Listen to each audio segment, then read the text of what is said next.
Alors président, évidemment, tout le monde est très déçu après l'élimination un peu injuste d'hier, mais au FC Liège, on n'a pas l'habitude de rester sur une déception.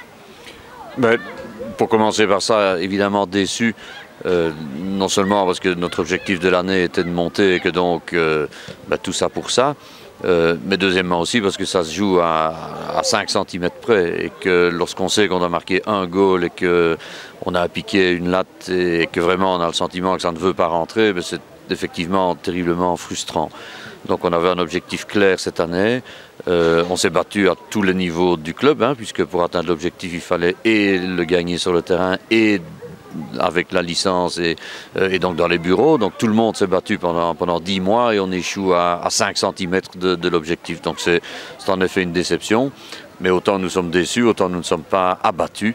Et ce qui s'est passé hier, en réalité, nous donne aussi confiance pour ce qui va se passer et l'année prochaine et dans les années suivantes. On a vu un merveilleux public, on a vu un soutien populaire confirmé et de très haut niveau. Et on a vu une équipe qui a montré sur un match d'hier que son ossature était tout à fait digne de la division 1 amateur. Et donc, je connais des adversaires qui doivent craindre sportivement de nous retrouver en division 2 amateur l'année prochaine.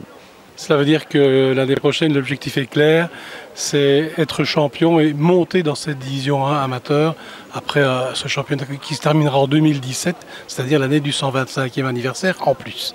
Vous avez fait la question et la réponse.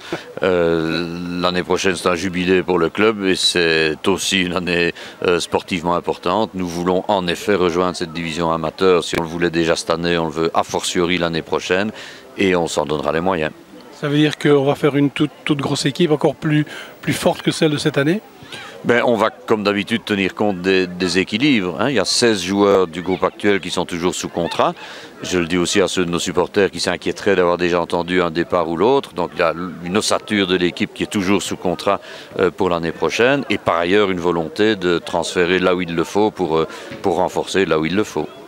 Alors vous avez parlé du public. Effectivement, hier, il a été extraordinaire, très nombreux, enthousiaste pendant 90 minutes et même encore après, malgré la défaite. Et c'est un public sur lequel il faut absolument compter l'année prochaine pour pouvoir continuer à progresser, non seulement au niveau sportif, mais à tous les niveaux. C'est l'appel que nous lançons et que nous allons lancer tout l'été. On avait tous le droit d'être déçus hier, mais le premier jour de la saison prochaine, c'est en fait aujourd'hui. Et c'est un raisonnement que nous aimerions voir partagé aussi par notre public. La campagne d'abonnement pour l'année prochaine commencera bientôt. La campagne de renouvellement des abonnements, puisque nous étions 900 cette année.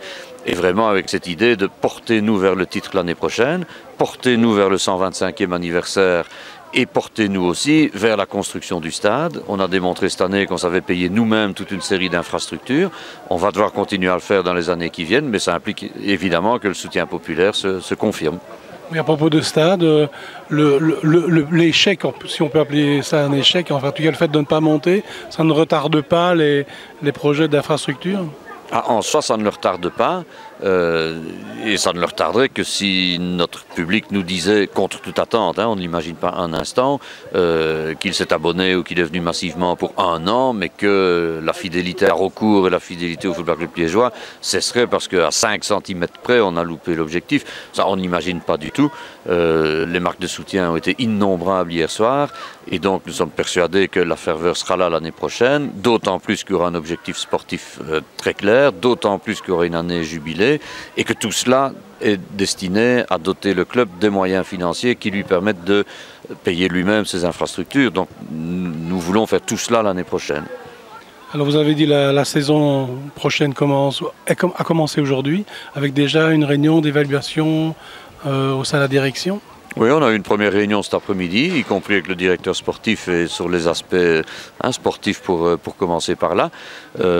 Encore une réunion la semaine prochaine et puis un certain nombre de décisions qui seront annoncées, de nouvelles qui seront déjà communiquées, donc plutôt fin de la semaine prochaine. Et elle a commencé aussi commercialement avec le travail d'Alain Papard qui a déjà réuni quelques sponsors pour la saison prochaine. Donc je vous le confirme, la saison prochaine a commencé aujourd'hui. Et la saison actuelle se terminera le 28 par une grande journée sportive à tous les niveaux ici.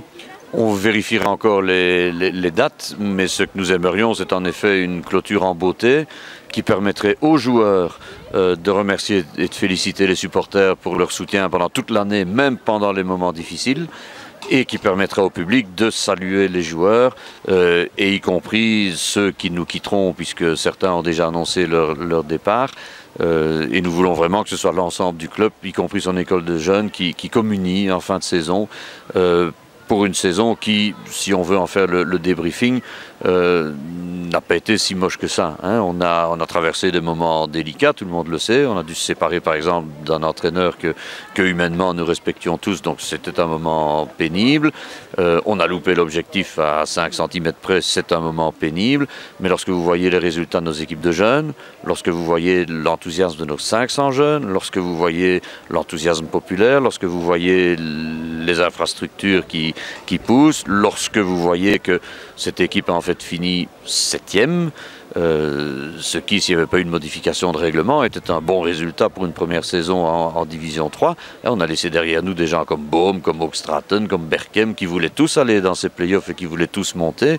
On les a laissés derrière nous. Donc le message, c'est: certes, on a loupé l'objectif, on ne va pas maintenant faire semblant qu'on l'a atteint, échoter sur le poteau et marquer un goal, ben voilà, ça reste différent. Donc, ok, on a loupé l'objectif, mais au terme d'une saison où on a traversé des moments difficiles tout en gardant notre cohérence et ce qu'on espère être nos valeurs, mais par contre avec beaucoup de points positifs qu'il faut retenir.